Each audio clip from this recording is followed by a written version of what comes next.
you guys for tuning in to Royal Generation TV, and this is a business step up show where you get to be enlightened on matters entrepreneurship, finances, business, money, only to mention but a few with your host Rejoy Karanja. So today we are very much privileged to be at Miramar College in Kikuyu, and we're going to meet a very young, interesting entrepreneur who's going to tell us what he does and why he does it. So come with me.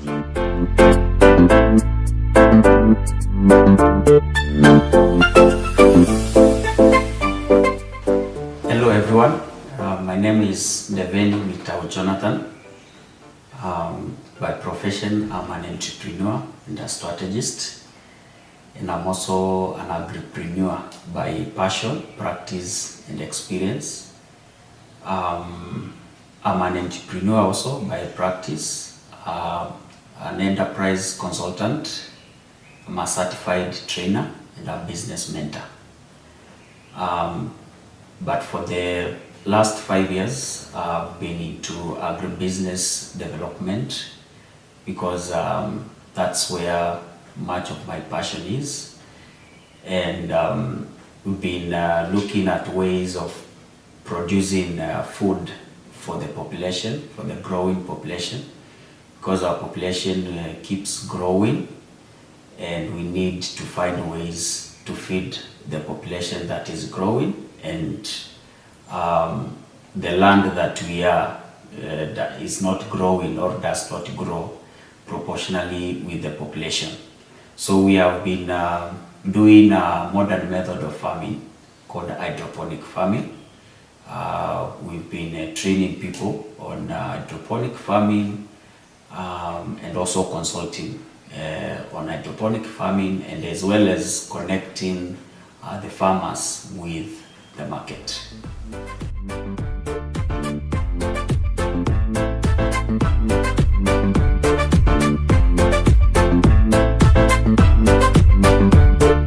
As the world population keeps growing, so does the overall food demand. And due to climate change, crop yields have reduced and some lands are even being rendered useless. And it is for these reasons, farmers and scientists across the globe are focusing and keeping their eye on hydroponic farming. This futuristic farming system could never come at a better time in this evolving world. This is why agribusiness entrepreneurs and farmers like Jonathan Ndeven are embracing this type of farming system.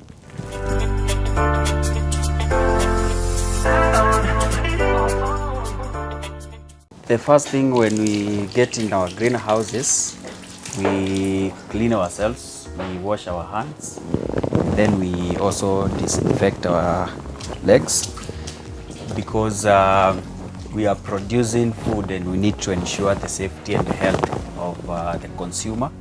So what exactly is hydroponic? Okay, hydroponic farming, in the simplest definition of hydroponic farming, is simply farming without the use of soil. And what I mean by farming without the use of soil is when you are planting a crop or any plant in an open field or in a given shamba, there are those nutrients that a crop gains from the soil. But the major function of a soil is it works as a media to hold the plant. And then there are those nutrients that are naturally from the soil.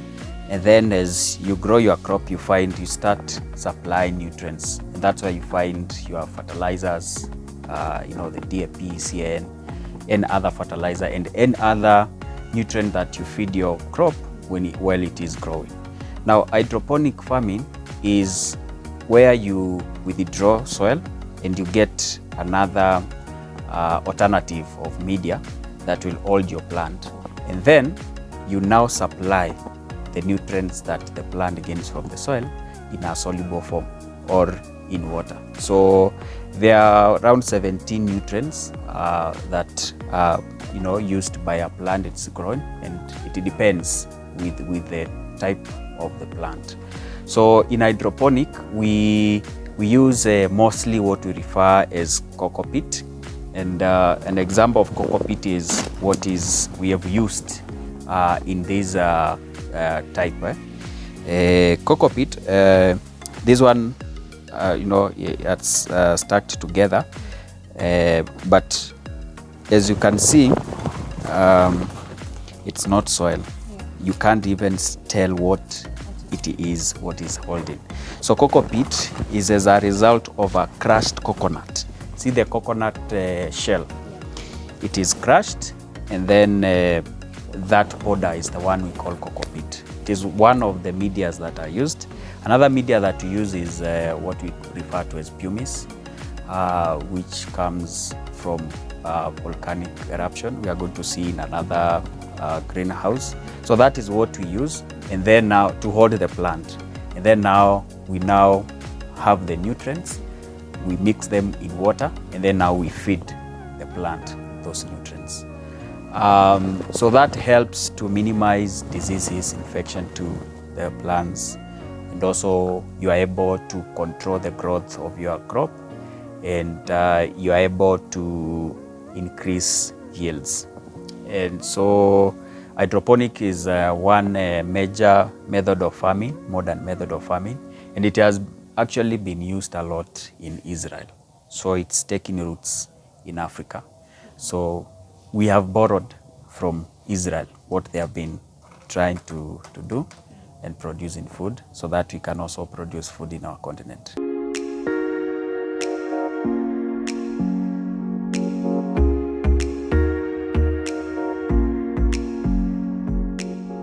Yeah, there are different systems of hydroponic systems. Yeah.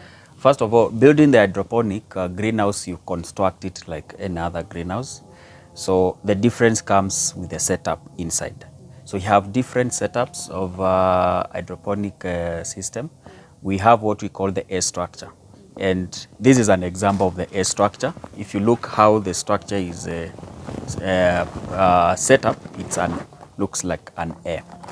So this A structure is mostly favorable for leafy vegetables and herbs, because you'll find that if you are to just plant them in a line at the ground, it will accommodate few leafy vegetables. Leafy vegetables are things like collard green, we call scuba wiki, spinach, and all that.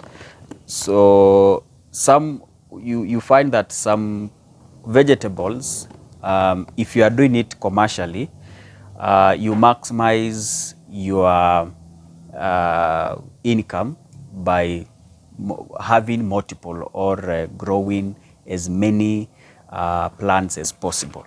So if you want to gain as much as possible from sukuma wiki, if you are doing it through hydroponic, the best structure is the A structure, because you'll have multiple lines, you'll plant them like in floors instead of just having one line down. So you find that in a small greenhouse, you can have so much plants that you can maximize. Again, if you are doing herbs, it is the best structure to use. Then depending if you are doing tomatoes, we are going to see the most favorable system for tomatoes. It is called the Trough system.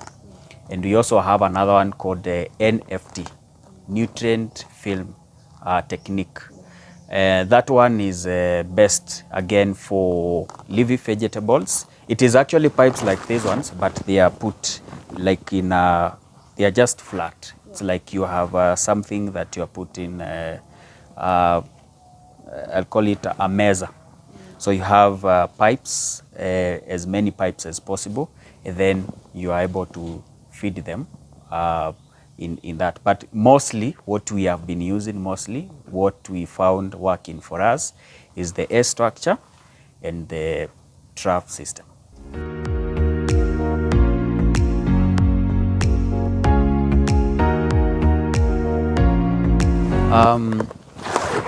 One major benefit with hydroponic is the yields. It increases yields, and if you can see when this collard green or when this sukuma wiki was planted, it was planted on 28th December 2021, and we are in May 2022. So let's say that's 5 years. I mean, sorry, 5 months. If you had planted this sukuma wiki in an open field, probably it will not still be producing. So one advantage is that it increases yields, and also it has longer harvesting period. Like a sukuma wiki, you can harvest up to 9 months, 9 to 10 months. If it is something like spinach, a spinach you harvest up to 13 to 15 months. So it has longer harvesting period, high yields, and that means if you are doing it commercially, then you are able to gain more. If it is things like tomato, when you are doing a tomato in an open field, the recommended harvest period is just harvest once. Once the tomatoes are ready for the market in your open field, you harvest them once and you are done. But in hydroponic, you can harvest up to 6 months. So that is the advantage of hydroponic farming.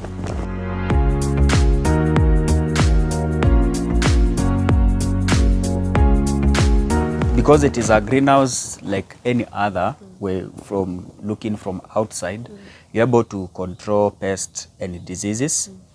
And because again, there is no that human interaction like in open field, much, that is much. And you see in this environment, it is a controlled environment. You disinfect yourself, you wash your hands, you even have a dust coat. I'm not in one.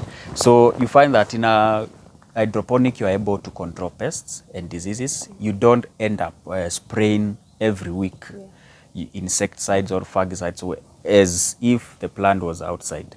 And also we are using these cards, these are plastic cards. They are sticky. Yeah? If you touch, you feel your hand a bit sticking. If you check on them, there are so many things that are blackish and others are whitish. So these help to trap those insects that might cause harm to your crop. So instead of being in a situation where you are spraying every week to control these insects, if you use these ones, you're able now to control, because insects love bright lights. So when they are inside, they are seeing some yellowish, bluish, reddish, they are going there, you know, and then you find they are sticking. So you find it is easier to control such, so that you avoid spraying a lot, which might harm the consumer in later days.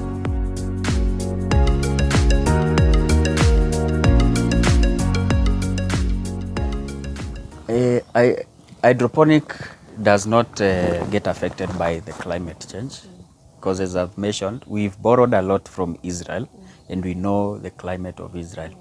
It's extreme, and they're able to produce even more than they use. They actually export.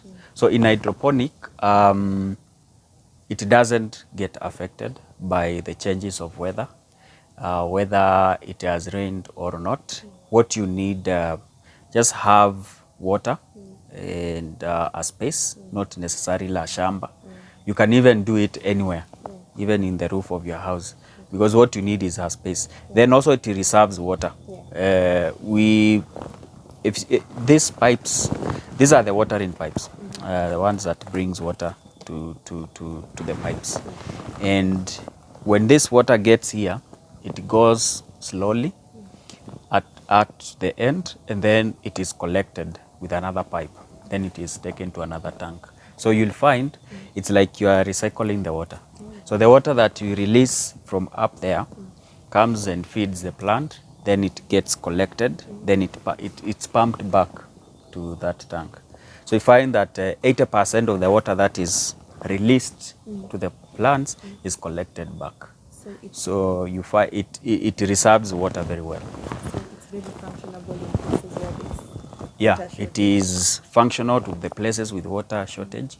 You can actually do this kind of farming with the water we call kanjo, where you can actually be buying water to farm, and you are doing it very cost effectively.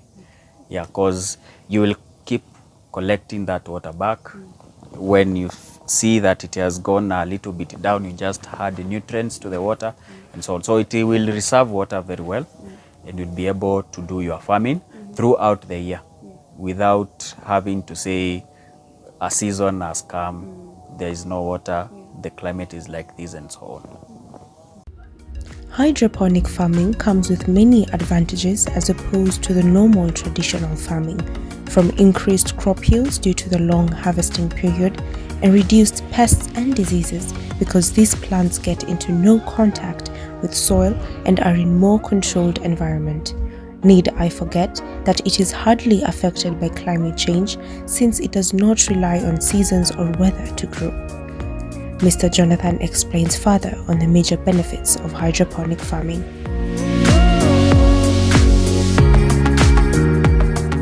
So you can make a living from hydroponic farming, and we have people who have been making a living through hydroponic farming.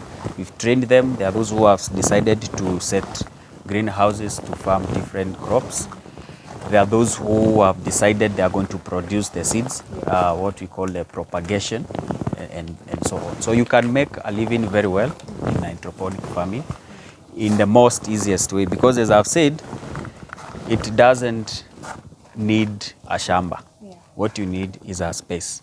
So you get a space, and then you can be able to set up your structure wherever you are, whether it is in the urban area, whether it is in rural area, and you are able now to get into production of what you want, whether it is crops like the leafy vegetables like I've mentioned, whether it is tomatoes, herbs, or farming what you want to farm. But again, there are those crops that are recommended for hydroponic. So you cannot do something like maize in hydroponic.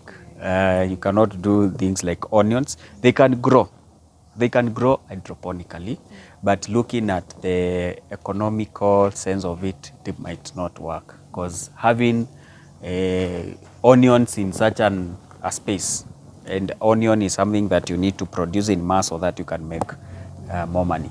But if you are looking at doing vegetables like sukuma wiki, spinach, you want to do herbs, you want to do capsicum, you want to do tomatoes, can work very well, and it's been working well.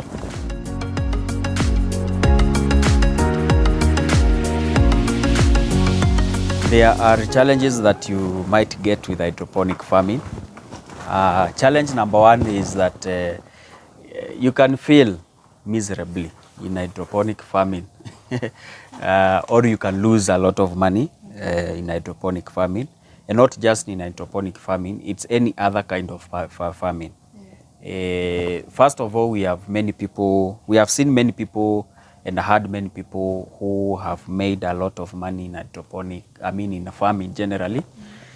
And again, at the same time, we have people who have said, I will never dare farming again because I have lost a lot of money. So you cannot, or it is not advisable to get into hydroponic farming without knowing how to do it, because you might fail. That's why it is very important you first get the training. And then it is also, again, after even the training, because we will train you for like 1 month, 2 months. Others will say, I don't want 1 month, I want to come every day for 2 weeks. And you'll be able to get those skills to do hydroponic farming and so on. But you see, this kind of a farming is a learning process. You can't learn everything within a month, 2 months, or 3 months. So again, it is to be able to go through those challenges, working with an agronomist, someone who understands crops management well. Another challenge with hydroponic is, and this one is, you can even see, it is a bit costly to set up an hydroponic farming compared to other systems. So much of the challenges has been the cost of setting up the agribusiness, the hydroponic system. But the good thing is you don't necessarily need to set up a standard greenhouse. We have a standard greenhouse is 8 meters by 24 meters. That's the bigger one. And then you also have a smaller one, which is 8 meters by 15 meters. And again, you can still set a system that you can afford. Because, for example, the 8 meters by 24 meters greenhouse will cost you about, setting it will cost you about 350 to 400,000, setting it up.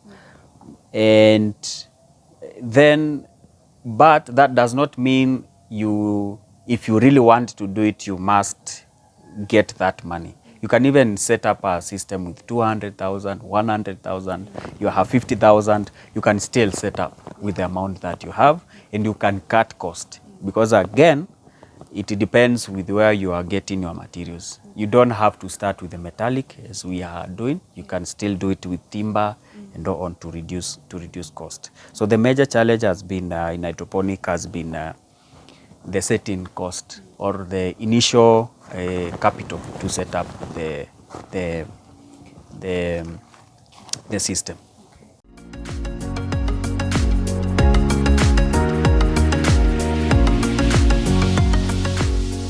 The trainings are all around.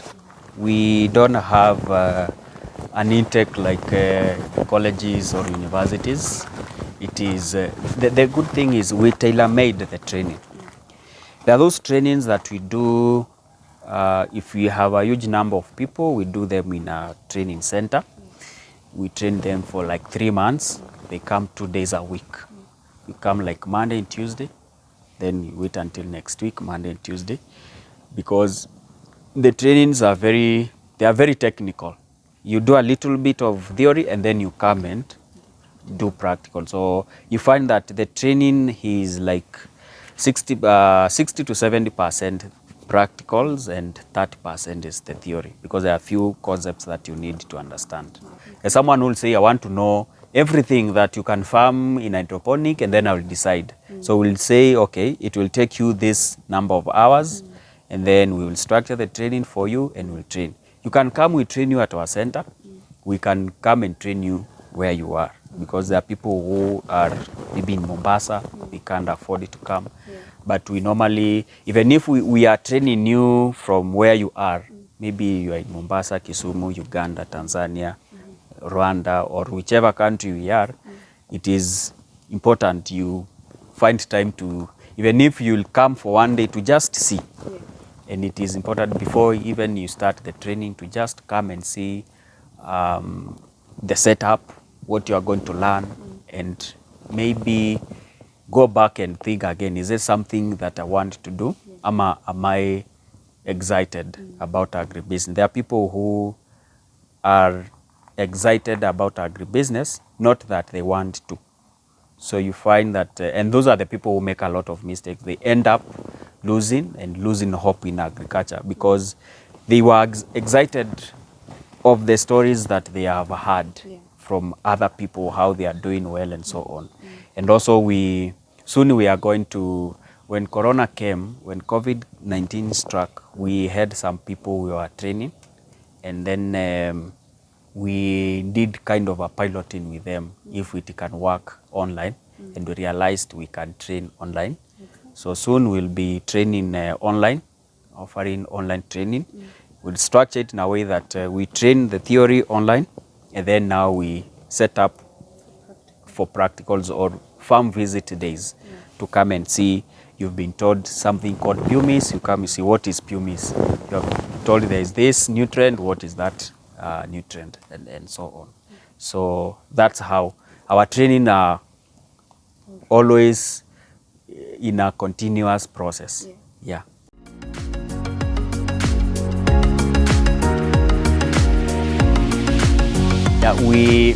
These are to give information and direction. At least, for example, if I'm the one who has been taking care of this lettuce and I'm not available anymore and someone else comes, it will be easier for that person when they come and they see, okay, this lettuce, it was planted on the 8th of April. So it is this number of age, expected day of harvest, it is this. So that person can continue, can continue feeding, and it also gives the guidelines to know when the crop has matured and ready for the market, and also when it has over matured. So it helps you to keep track of your crop, because you need to know if it is harvested after 3 months, then it should be ready for market within 3 months. So that if it is 2.5 months and you see in this crop is not going to be ready for the market, then you can now be able to establish why. Why did it delay? Was it infected by something, or what exactly happened?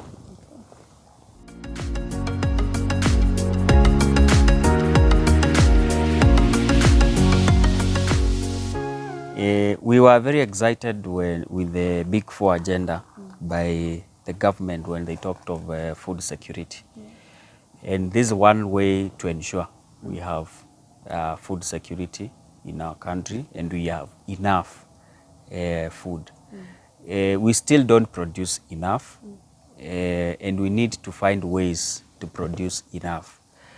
Open feed farming has proved to be difficult to be able to produce enough food because of the climate patterns changes. So hydroponic is the future of farming, to be able to feed the population.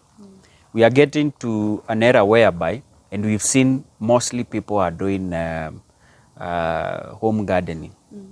People are saying, or rather people are saying, why buy what I can produce?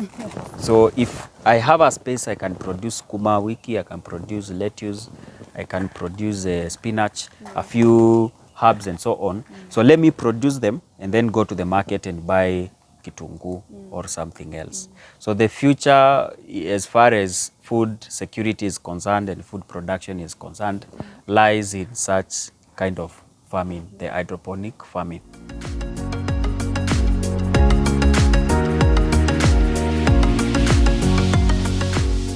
Setting up is actually not hard, because all these materials, you get them locally. This is the paper that is used. We have that shed net that is used. You find them in hardwares, in agrovets that sell farm produce. I'm sure you know this. This is not a different pipe with the one that we collect water with or used in washrooms, the same. So you procure these materials locally. We have this metal, you get them from hardwares. So what you need is you sit down and you decide, or you choose, because there are the spaces, the sizes of the greenhouses, and then you get a quotation of the size, and then now you go and procure the material. Or we do that for you, and then you construct, and then now you get the seeds, the recommended seeds, and then you start your farming.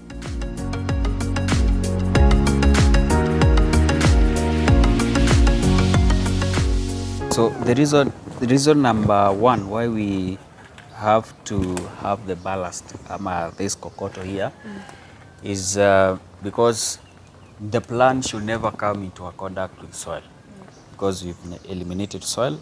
If soil comes in, then we might have some diseases. So that's why we make sure that we have covered the land so well, so that there will be any particle of soils. So that is that one reason. The other reason is to control the environment of the greenhouse, especially during the dry season. When it is dry season, it is very hot. So, and because as you can see, the roof of this greenhouse is a nylon paper. So when it gets hit by sun, it becomes very hot inside. So during the dry season, what we do, we normally water the ground. We water the ground. So when we water the ground, it becomes wet.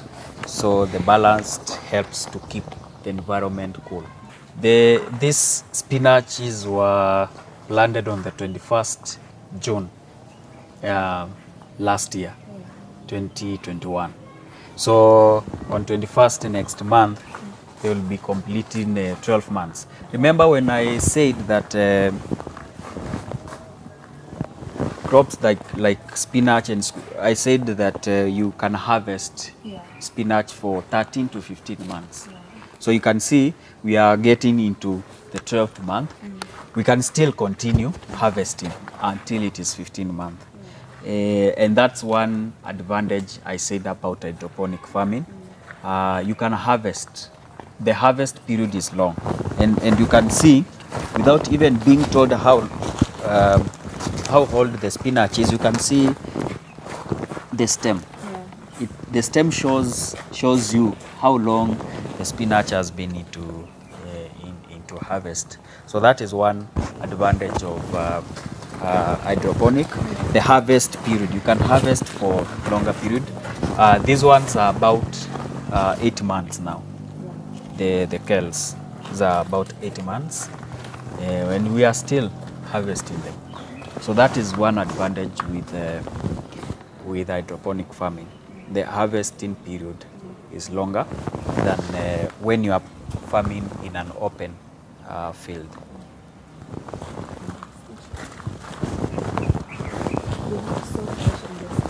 Yeah, yes. They are harvested every week. Wow. They are harvested weekly, every week, every Thursday. That's when we harvest, and then they are taken to a supermarket that we supply to. So if you are to take these 2 Trough and put them in an A structure, that will be 4. 1, 2, 3, 4. So that space will be carried in 4 pipes. And then you can have others and others and others. So you find an A structure can carry as many plants of the Trough plants as possible. And that makes economic sense when it comes to business. But we have done this because this is for the purpose of a demonstration. But if we were to do, we were planting for the market or for sale, then we will not have done spinach there.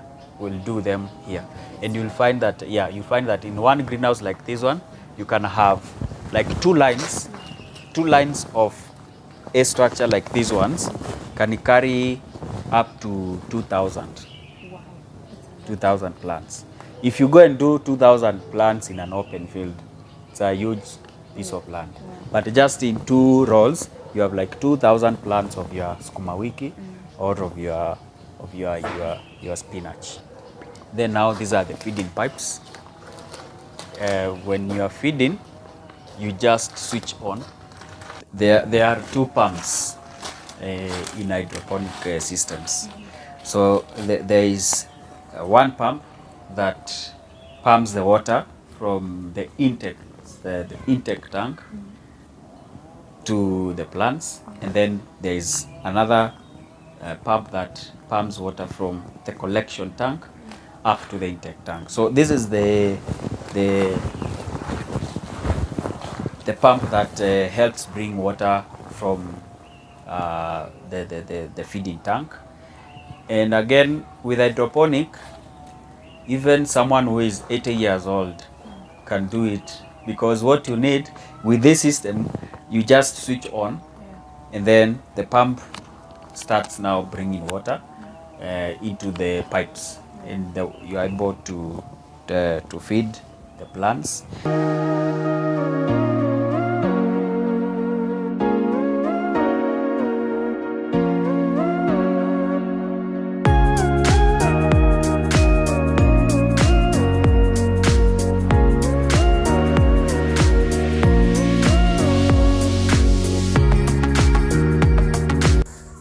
Hydroponic farming can be used for both commercial farming and individual use. It may be a bit expensive to set up, but through the use of locally sourced materials and cutting costs, a small hydroponic farm can be used on one's balcony, a small kitchen garden, or any free space anyone may have, and they can comfortably grow the crops that they need. For commercial farming, it is easy to make profits due to the long harvesting period and the fact that one can grow up to 2,000 plants in 2 rows. This provides maximum yields while occupying a very small space. one can imagine what a big greenhouse can bring.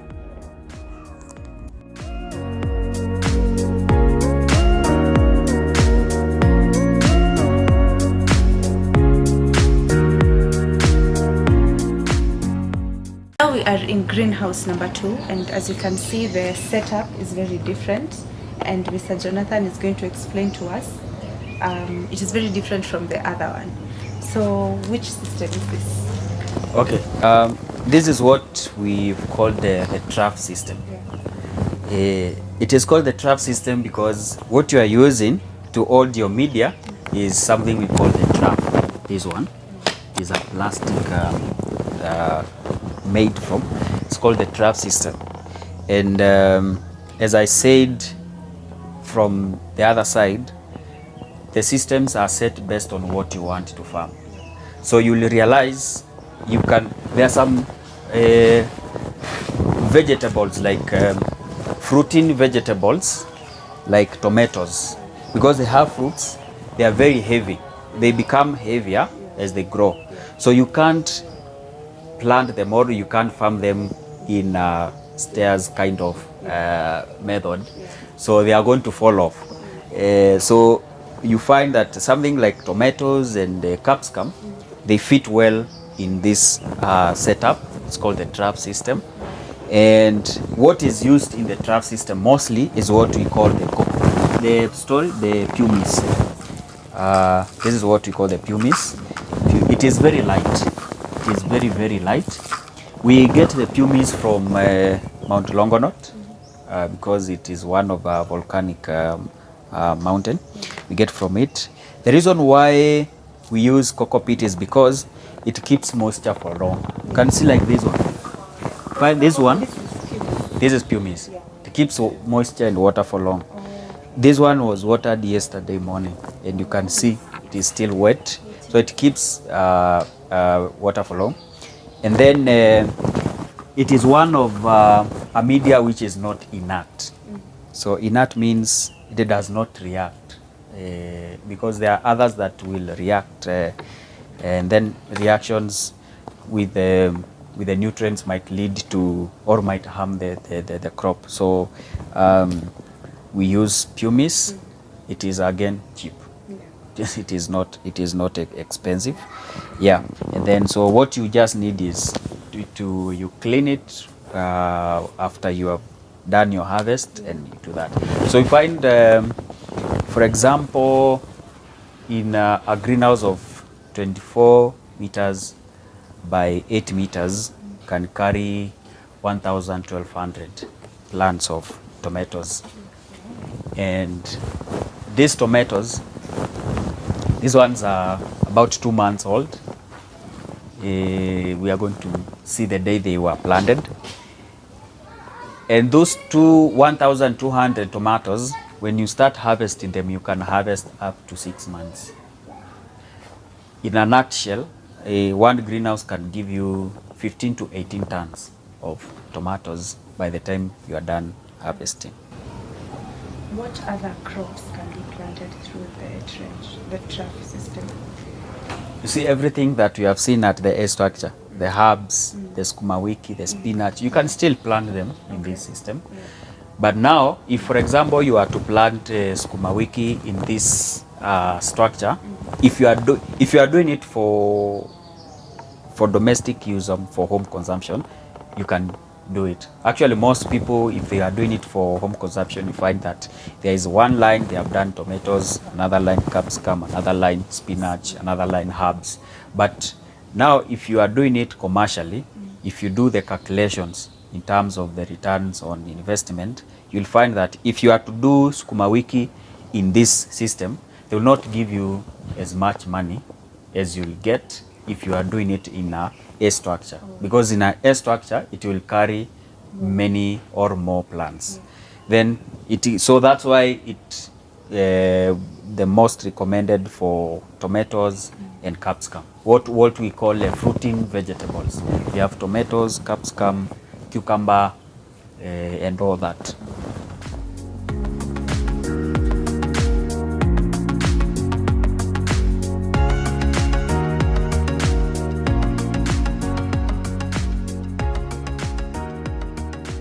one is called Bravo F1. It was planted on the 15th of February. And yeah, it was planted. That's so it's like two months. It's about February. Yeah, we about 2 months and some few weeks. Then we have another variety here.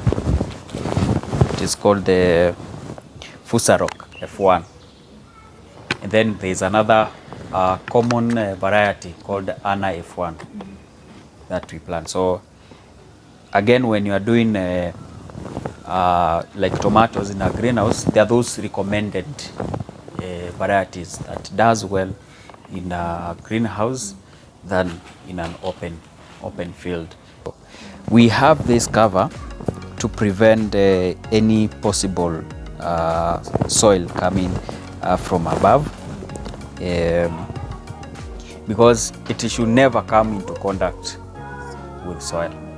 Again, when it is hot, because sometimes when it is during the dry season, it becomes very hot. You get into a greenhouse and you find it is very hot. So the reason again why we have the ballast here is when it is hot, we water the ballast so that when you get inside, you can feel it is cold. It is, you know, the temperatures are not extreme as outside. So we have these tomatoes that are fruiting.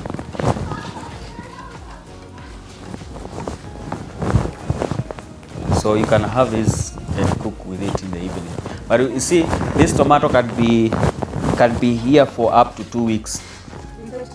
Yeah, without eating, because it is still at the mother plant. Until you remove it, that's when it will ripen very fast and it will go bad. But as long as it is attached to the plant, it's going to be there for some time.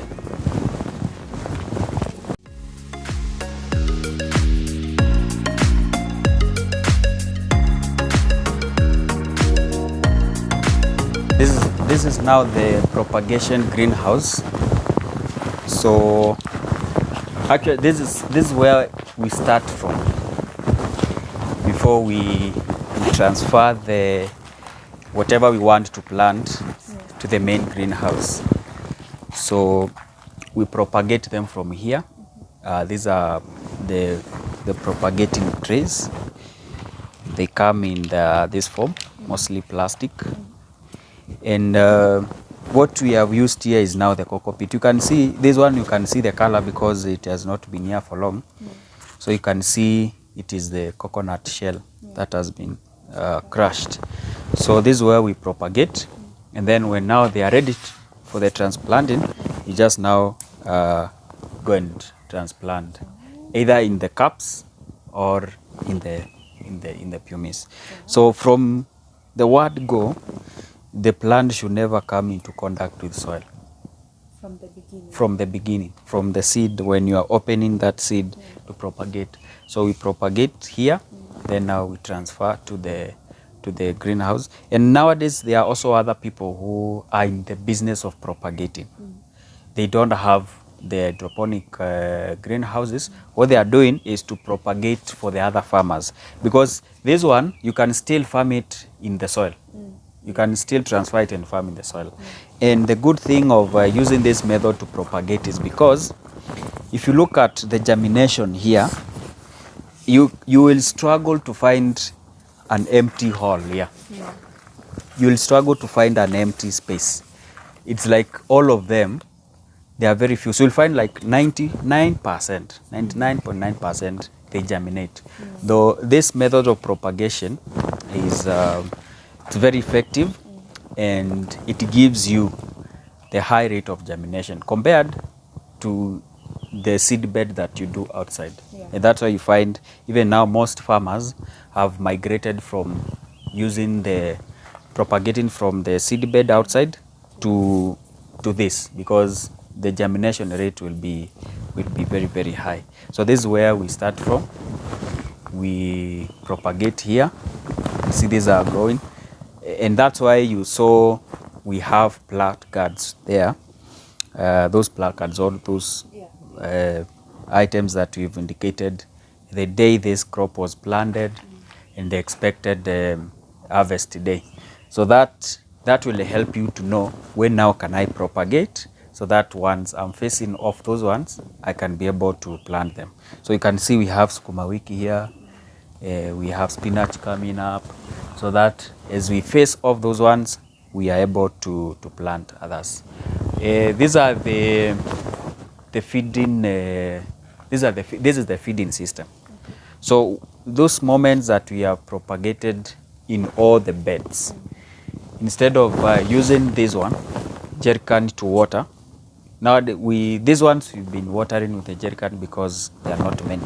But when we have propagated in all the beds here, you find that we use now this system to be able to sprinkle. So once the water is released, this starts sprinkling and makes work easier to be able to water them. If we were to propagate sukuma wiki here, you see those seeds, we will start picking one by one. So propagating actually, it's kind of work that needs patience, because the seeds are very small. So you pick one, just put one until it is full. Then you pick another one. There are those trees that carry, like these ones carry a lot, but they are like the plastic one. You'd find there is a tree that carries 130, 200, 300, 500. So you buy the trays based on the capacity that you want. But when you are propagating, you put one seed. And when you're transferring it, you just pick it one by one. So when you are transferring, what you do, you carry this. So if we were to transplant this, we just carry this to the greenhouse, and then we can now pluck them, or we can just pluck them here. This one you can carry this from here to Rwanda. Then as they are, it will not. You see, it is very intact. It won't fall off unless you disturb it. It won't unless you disturb it. But if you just put them in a box, you can carry them to as far as you want. So you can carry for example, if we were to transplant here, we'll just carry the tray and then pluck them out when we are there. But if we are going to a farm that is a distance, so just pluck them out, put in a box, and then you go and transplant.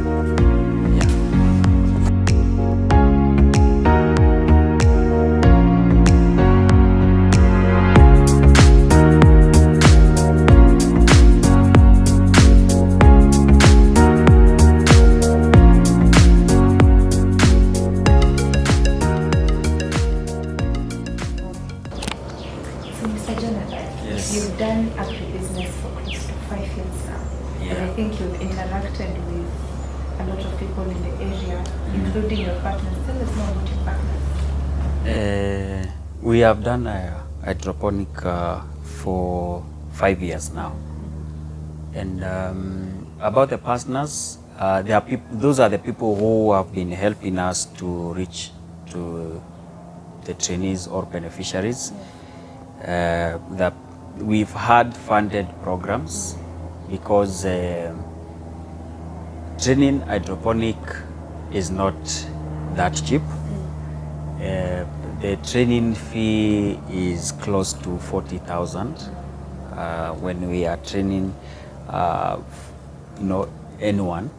So we've run youth empowerment programs on hydroponic, and we've been able to work with donors who have funded the programs, like the MasterCard Foundation, the GIZ.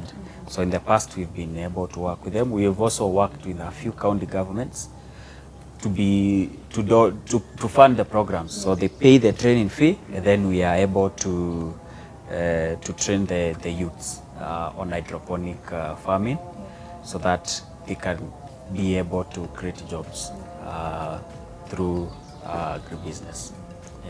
With your experience and exposure, what advice or rather last word would you give to anybody who's watching and is interested in agribusiness, especially hydroponic farming? To anyone who is listening or watching, my advice would be, at the beginning I said I'm very passionate in agribusiness. Okay. So I will advise anyone else who is out there to join us in this side, so that we can feed the masses together. We can produce food together. And they can always reach out to us so that we can give them the expertise to get into agribusiness, because we are changing the perspective of agriculture. Yes. The average farmer in Kenya right now is 59 years old. But you see, if we want to phase out or to reduce unemployment, the best way of doing it is through agribusiness.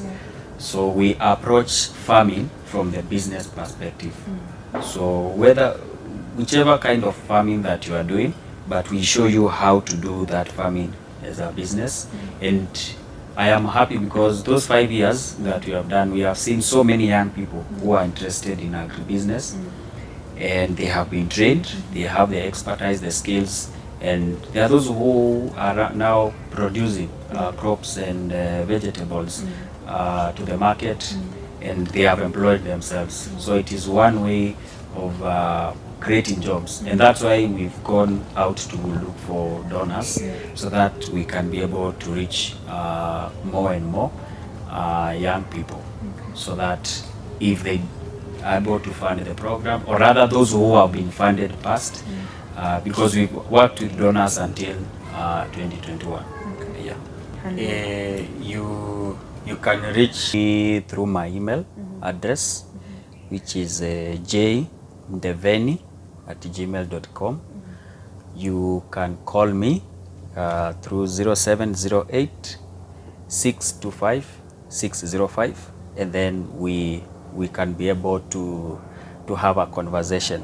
I'm very active on social media, a platform called Facebook. That's the one I'm very active. You can as well as reach me through Facebook. Facebook, I'm Ndeveni M. Jonathan. Yes. So you'll be able to reach me, we'll be able to have a conversation and see how we can help each other further. I'm grateful for the opportunity to continue reaching as many people as we can.